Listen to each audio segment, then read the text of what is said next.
台北国际电脑展览会6月初4到6月初7，伫南港展览馆盛大来举办。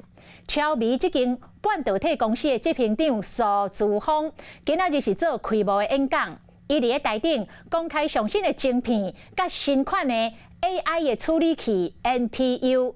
伊阁来透露讲 ，AI 晶片是超微即卖第一优先的项目。科技界有不少重要的人物，包括广达的副董事长、人保的总经理等等，嘛拢到场听伊演讲。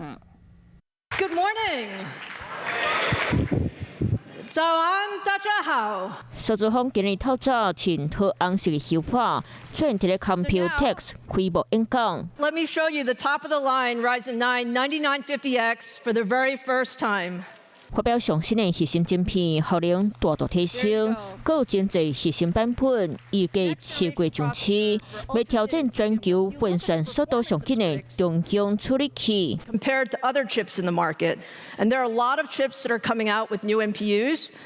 XDNA delivers the highest performance, leadership 50 tops of Int8 AI performance.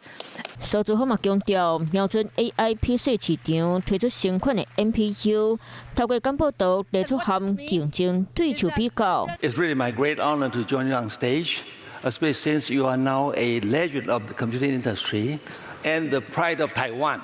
过年内底邀请合作的新日盘小说重大分享，包括微软、ASUS、惠普等公司的高层，真侪科技业的头人，把拢同齐伫咧台卡听演讲。你看 AI PC， 就在碰面聊天了，是不是在合作啊？不是吗 ？Yes, yeah, Lisa's speech. Looking forward to it.